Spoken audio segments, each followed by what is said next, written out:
All right, my good people all over the world. This is Charles Madison with Nexxlegacy Radio, and I have the return of a beautiful guest. And Kayana is one where I started literally getting introduced to her music before her album came out in 2024, titled Unraveled. Um, and since then, and I was just telling her this too, I had an opportunity to listen to her new song, and we're going to talk about that, titled Chasing. Um, and a lot of what she's done, not just her entire album that I feel like people should go revisit, but also just there's some changes in her voice. I just feel like there's a lot of growth there. There's a lot of opportunity to celebrate and support all that she does and all that she continues to do. And you can find Kayana on Instagram at Kayana Music. You can just go Google her, and I feel like you should be able to find it. And I have no other than Kayana here as my guest, returning to Nexxlegacy. What's up, young lady? Thank you so much for having me. It's so great to be here. Great to see you again. I'm doing amazingly. Clearly, as you and I were talking, but I want to congratulate you on a lot of your accomplishments since we talked last, because as I mentioned, album, new sound, a different flow in terms of, but being a music guy myself, I just sense maturity with what you do in your craft, like not just your writing, production, some of the things that I feel like you are clearly getting more control over. So honestly, I'm going to start there with just you growing as an artist. New song is out. It came out October 3rd, titled Chasing. You feeling the same way that I'm kind of orchestrating it, that this is like, not just a growth but a resurgence in a reinvention of who you are as an artist? It really is. I've definitely come a long way. So I was originally, I was self-producing stuff for a while, and then I realized I'm not the strongest producer. I want to focus just on singing and songwriting, focusing on the craft of lyrics and melodies and vocals.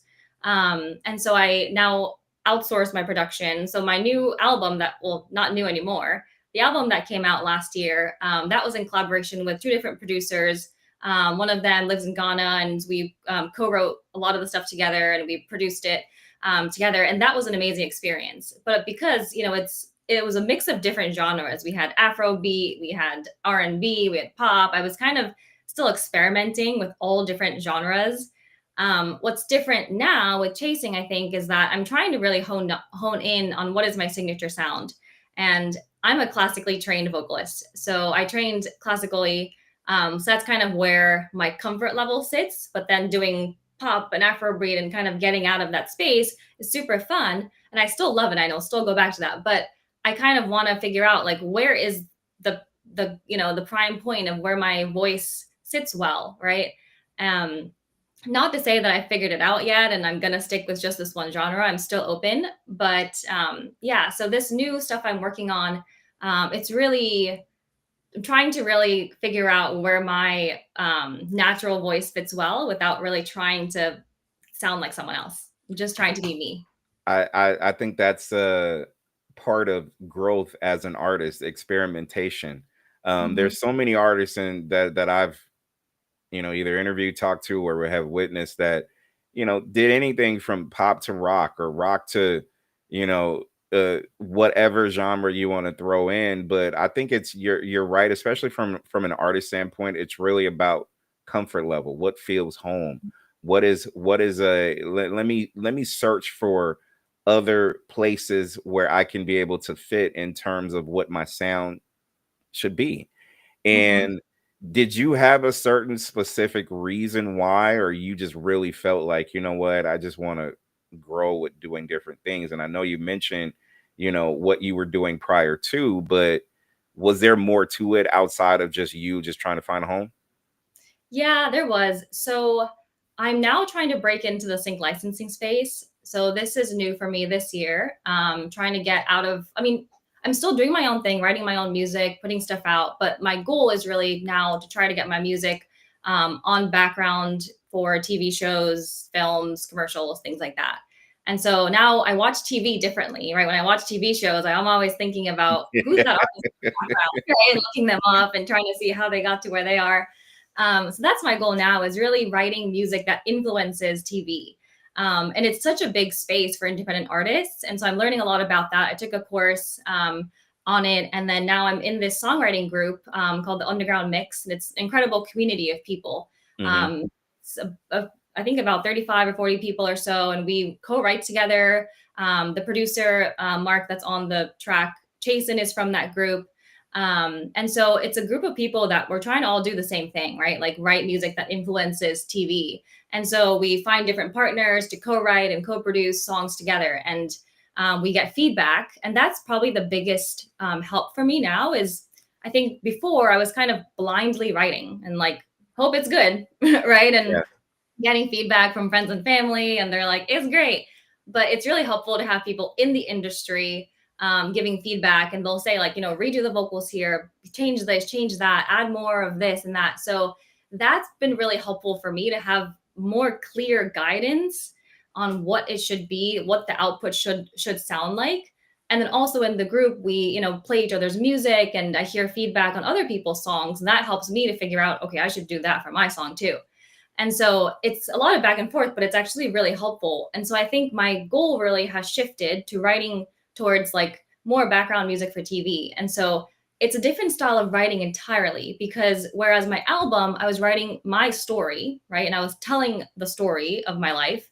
Now it's really creating an emotion, because the scene, on the TV screen is telling the story. I'm Right. just an emotion so that you can understand and feel the what's happening on screen. So that's kind of where the difference is. And in terms of lyrics, it can't be super personal to my story. Like even Chasing, it is personal to my story, but it's a little bit vague. So it could be more applicable to different scenarios. So I'm Hmm. kind of writing more that way. It's still my story, but it's a step back to make it more applicable for different scenarios. I find that very interesting because mentioning TV along with what it is that you are doing with music always ties in, because to me, I think a lot of and I feel like we all know the elephant in the room in terms of like revenue. It's Yeah. hard to be able to break anything in terms of music. So you have to outsource what you do in order for you to, you know, get your return on investment, because a lot of people don't understand that it takes time to do music. It takes time to write, it takes time to produce, it takes time to actually do the thing, right? So um I think it's on point. And when did you figure that out? Because I feel like a lot of people don't really understand that, and they're just doing music knowing that they want to get a return on investment, but it's actually hard to figure out. Like, when did it hit, light bulb hit, like, oh my god, I can actually do this for TV? And I'll tell you about radio in a minute, because radio is literally a key to helping broaden that kind of thing that you want to do in terms of that. So when did it hit for you? Was it recently, or you've kind of already knew? I think it was about 2.5 or 3 years ago or so, when I first took the sync licensing class with Sherilyn, who was incredible. And she kind of walks through in this online course every single thing we need to know about the business side of music and sync licensing and how it works. And there's lots of ins and outs that we need to understand. So I first learned it then, but then the we learn the business side of it, but then it's different learning like the music aspect of it, of how to write specifically for it, right? Not just learning how to pitch music, but also like the style of writing. So that's what I'm doing now. So it did take a while to get myself in this space. And like one of the things is, like they always say, is like love songs are not, syncable. And so these are like, and Really? yeah, and most of my album is love songs. Wow. It's like, well, I wrote this whole thing and now I can't use it. So Wow. understanding how it works, it's because the industry is just infiltrated with love songs. And so it's like, what are other Okay. areas where we can't, it's, other themes that aren't easy to find, Yeah. right? So it's been fun. I mean, writing kind of more towards different emotions, right? So if I think about like Grey's Anatomy, for example, like there's a surgery happening, we don't know what's going to happen. There's like tension, and what's the song that's happening during surgery, right? and then like the surgery happens, it's over, and then the doctor has to go out and tell the family, I'm so sorry, your son didn't make it. And then what's the music that plays, right? And so I'm kind of like thinking about what types of moods, what emotions, what themes fit for the type of songs that I'm writing. And so I'm kind of writing more in terms of like emotions and different moods rather than just like stories. Okay, But you're gonna go there with mood. So and I've noticed this from a lot of other writers and people that I've interviewed as well, where you kind of have to set the tone. Do you initiate a mood that you want to be in before you start writing? Or if you're feeling, let's go back to love songs real quick. If you're feeling like you're in love and you just are really inspired by that, are you more triggered to do that versus then get into another box, aka like you just mentioned, like what is this going to wind up being? So Mhm. how do you differentiate like your emotions as you're writing? It's exactly what you said. I mean, it's kind of what I'm feeling in the moment, right? So, a couple of things actually. So, yes, like if I'm, in a relationship, then it's love songs. Then now that I'm not in a relationship, a lot of it was like heartbreak songs Right, and right. like loneliness and all these types of emotions, which is so helpful because I'm using those emotions to write music for this.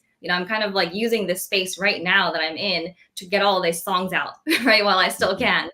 Um, but the other thing is co-writing is super helpful. So I'm writing a song with someone else who, is going through their own personal journey, and he has an idea and he's telling me his story, and I can help write something that's relevant to his story, right? So it doesn't have to be my story if we're co-writing.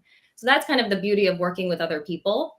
And then with the group that I'm in, we get briefs. And so we get, different monthly projects of this month, we have to write, this middle school boy tried out for the basketball team and he worked really hard and he didn't make it. And he gets a pep talk from his dad about like, you can do it. And then what's the song that plays Yeah. at that moment?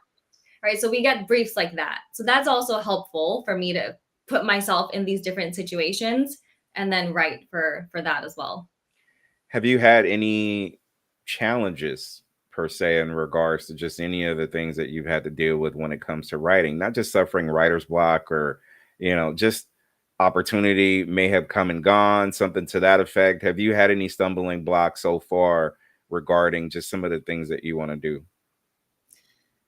I think it's like a lot of it's patience because I haven't had a TV placement yet, and it hasn't been that long since I started writing this in this way. But I think kind of not getting discouraged about it of like, yes, I'm writing stuff and I'm getting songs signed by an agent, but then like nothing's happening. And so like I think it's just really hard to break in and get that first placement.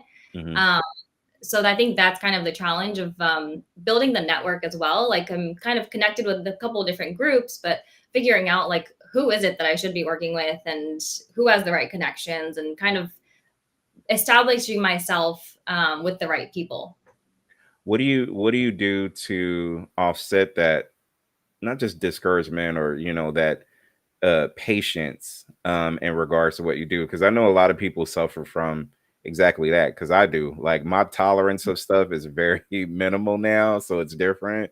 So I stay in prayer. I do whatever I got to do to be able to get some kind of an edge. But if you love what you do, you kind of have to endure some of the things. So what are some of the things that you will do for yourself in order for you to keep the peace with yourself? Yeah. So the one thing I'm thinking about recently is diversifying my goals, right? So before my goal was like I just want to get a lot of streams and whatever. And now my goal is I just want to get a placement on TV. And I've kind of broadened that to like what else can I do and where else can my can my music be a home for, right? And it's not just one thing. So another area that I'm looking towards is I've gotten into the yoga wellness space and understanding like what yoga studios and fitness centers are using for music, right? And so I think songs like Chasing, or I mean Chasing not particularly, but the style of singing that I'm using for that can fit towards relaxing yoga music, meditation music, things like that. And so that's another area where I could pitch my music, right? It's pitching to different yoga instructors, yoga studios, meditation clinics, like all these different types of things. And so I'm trying to think like how can I write a song that I can pitch to TV and pitch to yoga studios, right? And like just vary and radio and wherever and Spotify and everywhere else. So kind of honing in on certain things where I'm diversifying my goals a little bit more. So this is what I've learned about you over the course of over a year or so since I've known of you and known of your music. Catch me what I'm saying, because to me this is a different kind of you. I feel Mhm. it. Like not just through your music and stuff like that, but I feel there is a, cuz people can go back and listen to your interview from back then and listen to or look at you now. I feel like there's a different sense of accomplishment, but also you're driven. Like there's something different about you, Kayana, versus a year or so ago. And I feel like there's growth attached to this, but I don't know if you know this because you see yourself every day. But do other people come at you and be like, you know what, Kayana, you're different than you were before? Or is it just me?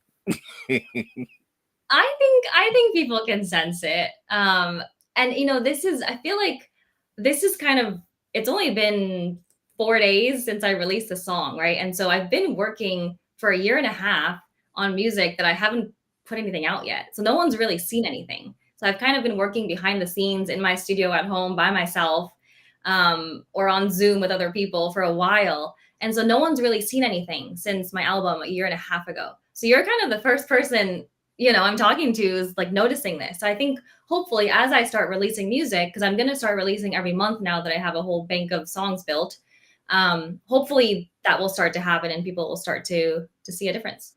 Well, I think you have a very diverse taste in what you do as an artist, and I think that set you apart from a lot of people who's doing a lot of things. Because we were talking briefly about social media, and sometimes it's hit and miss for me. But I know you've done symphonies, Oh flute, yeah.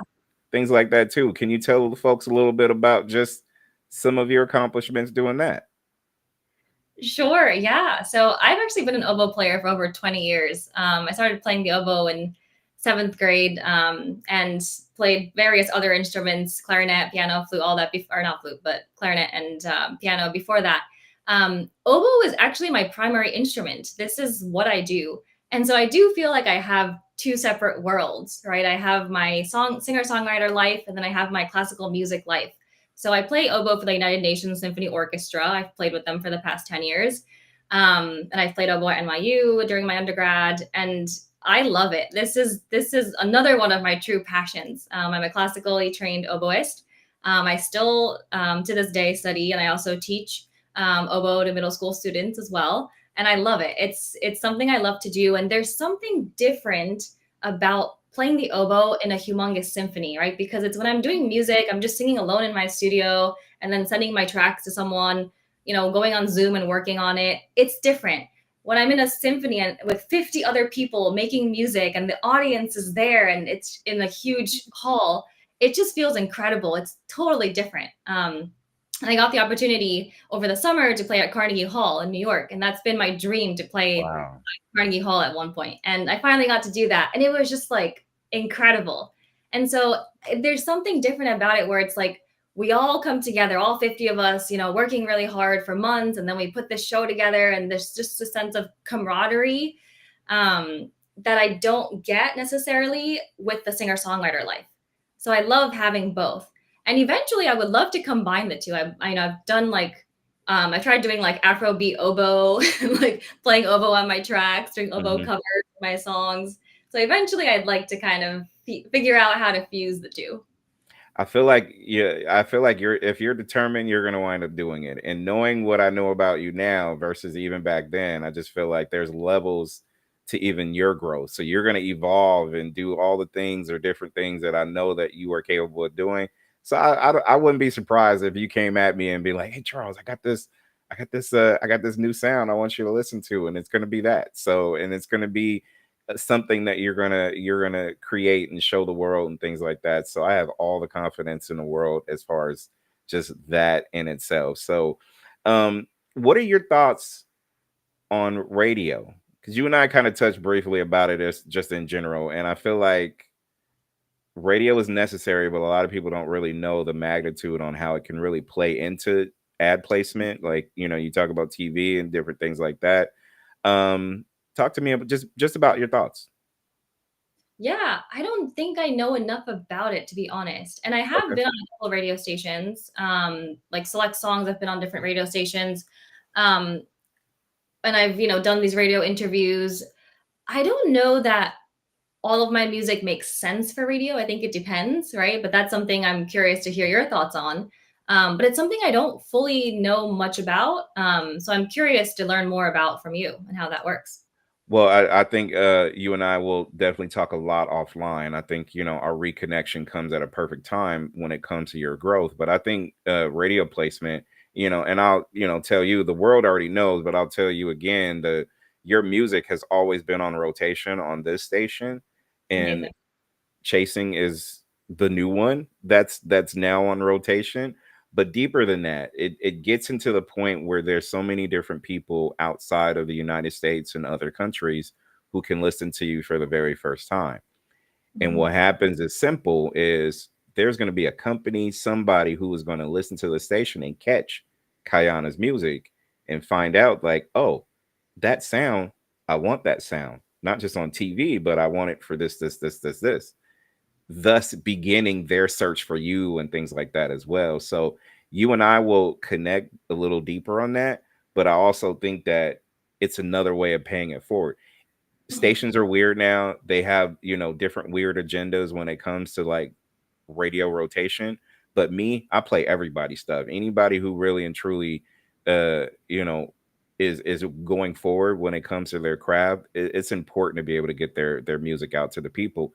TV placement, movie placement as well is important as well. So saying that to say a bunch of nothing, but you and I will actually talk offline more about it because I just think that's another area where you can be able to unlock who you are as a person.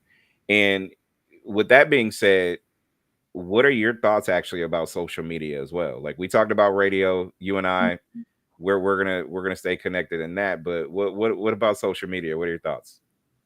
Yeah, and just to go back to the radio for a minute, and Mhm. that's I think part of diversifying, right? Like trying to get into multiple spaces and diversifying my goals. And so I think that that fits very well into that. In terms of social media, I have definitely. So I was using mostly Instagram is my platform of choice to promote music and stuff. I've definitely kind of honed down on the use of social media, and I don't know. I've what I've realized is that I was it's the whole selling of myself that I really Yeah, hate. And yeah, they say music, they say it's like 80% marketing, 20% talent, right? And yeah. it's you can have a horrible song, but if you market it so well, it'll blow up. Um, so with social media, like yeah, I was using Instagram to like put all these stuff out and content and follow my song, pre-save it. Did you hear my song yet? And I've kind of just like I just don't care anymore. Yeah.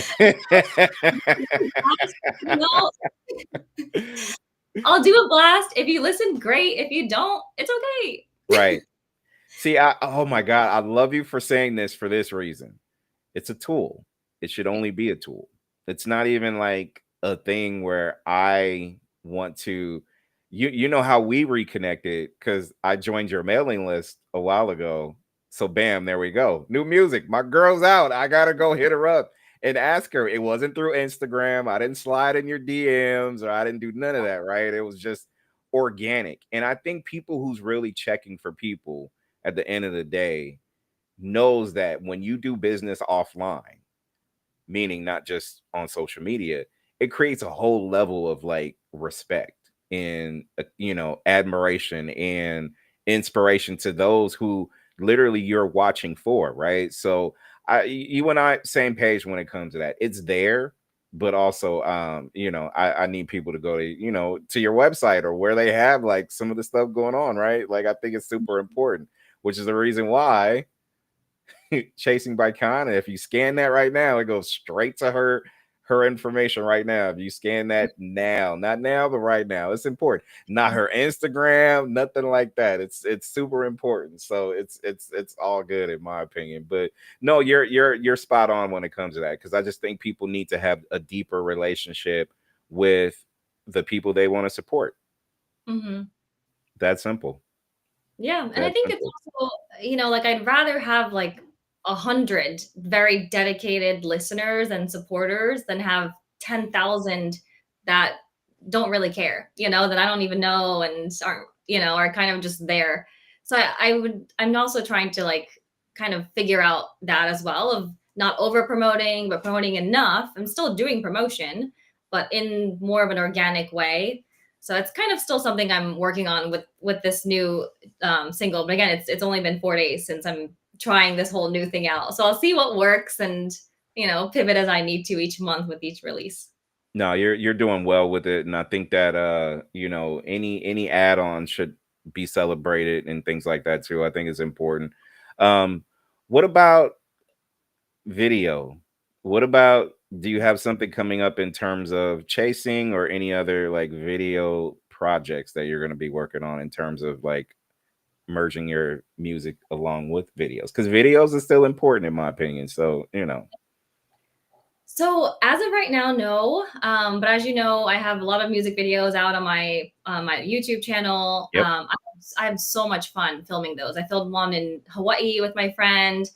We went to St. Thomas, St. John to film one of them. We had like drone photographers and underwater photography, and it was just so much fun to do that. And then did one with my mom in Utah and all the different national parks. So I loved using travel and filming, and I just have loved doing it. And I've worked with people in New York as well, and done like studio filming. I need to figure out. I think for this new project, like maybe I'll do one or two. It's funny. I was talking to my friend yesterday, Manel, who is like she's my everything in terms of like music video. She was my in St. Thomas and Hawaii. She was my she like found the videographers for me. She was my makeup designer, my hair, my costume, nice. all of it. We had like 8 makeup and hair changes in 8 hours, and she was like, getting me changed and doing all the makeup and hair, and it was just so much fun. So she was actually talking yesterday with me about, let's do another music video. So it's definitely something I'm thinking about. I need to figure out which song it makes sense for. So I have a couple of things coming out. So we'll see, but I definitely am thinking about it. All right, people, coming soon. She will have something new. What? You have to make sure you stay tuned. Now, for the people out there, you have, you clearly have like, not just your social media, Instagram, but you have other means of communication if they want to book you and different things like that as well. They can go where? Sure. So lots of different things. Instagram is probably the easiest place to reach me. Kayana Music is my Instagram channel. I have a website, kayanamusic.com. And that goes to you can sign up for my email listserv there. And my email listserv is when I'll send out, messages about here's a new song coming out, new video, all the new content and new shows. So that's a great way to get plugged in. I think those two are probably the main ways to contact me. Okay. All right. And final couple of questions. One is, On Spotify and all the streaming platforms. oh yeah. Oh Don't yeah. forget. Yeah. Um, And I'm if they scan that QR code right now, that's where it takes you. It takes you right there. Yep. So go handle it, people. Go make sure you go ahead, scan this code. I'll keep it up until we're done, but keep And it then up. Spotify, if you click the follow button, you'll get every Friday I'll come up on the release radar when my new music is released. So you'll get a chance to automatically hear my music when it comes out. There you go. There you go. Last couple of questions, young lady. And the last question really is going to tie into this question I'm going to ask you. So I don't think I haven't asked you this since we've kind of crossed paths, but according to Kayana, what is your best music decade? Ooh, I think I like the 90s, Okay. All right. Why? early 2000s. Okay. Why? Probably because of the nostalgia for me. Like, I just remember in high school, like, you know, and blasting music and like singing it in the car. My sister and I would sing it in two-part harmony. And, you know, I think all those songs that are just throwbacks for me, the early 2000s, that's kind of where I still gravitate towards. So you and your sister singing in two-part harmony. What songs were you both singing in two-part harmony that I you can gotta, think of? I gotta think. I mean, like Backstreet Boys, like I was in that All right, all like right, all right. era. I Okay, would think Backstreet, a lot of all that right, in sync, like that kind of stuff. okay, all right, all right. Love it. I love it. So, with that being said, 90s is your decade. Anything fashion from the 90s that you would wear in 2025, what would that be? Um, I was gonna say leg warmers, but that wasn't part of the 90s. That was older. That was like 70s. That was the 80s. That was the 80s, but that's all right though. I love you for that though. Yeah, 80s. I love leg warmers. They're flexible, they're cute. They should just all I love it. brought them back a while ago. I love it. I love it. So cross color stuff from the 90s, FUBU. Cross color, like mixing, matching, no, no, stick tones. Too much. Nah, nah, you're good. You're good. Yeah, I would say leg warmers, even though it's not 90s. All right, that's respect though. That's respect. I grew Okay, up I got it. during the I 90s, so in my got head, it was there. It was always there. yeah, yeah. All good. Hey, I appreciate you. I have I have uh, I have watched you for the last year or so just continue to just grow. Like I can feel your energy now and it's way different then. It was great then. Don't get me wrong, but I can feel something different with you now. And I think you are coming of age in regards to what you do, not just on your music business and trying to experiment and do different things with your craft, but I think you're also coming of age in terms of the person that you want to be as well. And I think it's a beautiful thing to witness and watch. And I've been a fan, and when I subscribe to your website and get all the updates and things like that, I'm just like a proud Mhm. guy when I remember interviewing you. And I'm just so happy that you were doing some of the things that you love to do. Yeah, And I just feel like you were placed right there to be able to inspire other people to do. And I can't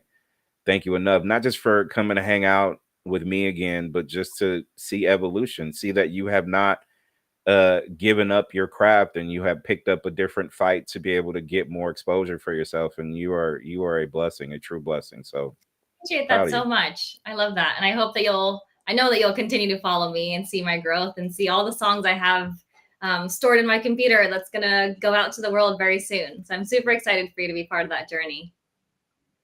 Hey, your early catalog is great. So now that we have chasing on here now, it's just going to get better and better. Yeah. Like, I mean, that's the way I see it. So any final shout outs you want to give to the people out there who will be running this back or listening to it later? Oh, and by the way, people, chasing, scan that QR code right now. Go get it.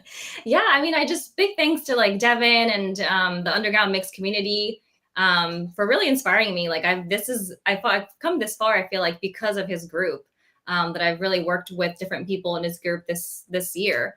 And of course, my mom who's watching and listening, and she's always been a supporter, and she's seen the difference. And she's noticed the difference in my voice and my type of music as well. Yeah, and my two friends that are listening, Manel and Claudia. They're always the first ones to hear new tracks and new demos and things I'm working on and give me feedback on it. So yeah, thanks to everyone. Love it. Love it. Kayana, this is our second installment, but I'm sure you and I will connect on another level as well. And I so appreciate you. Everybody who haven't heard Chasing, go hear it now. Scan the QR code that has all her information there. Social media, Spotify, everything. Go check it out. Kayana, thank you for coming on the Nexxlegacy. Thank you so much for having me. Appreciate you. That is the beautiful, talented Kayana. Make sure you go check her out today. Make sure you go ahead and go support this young lady.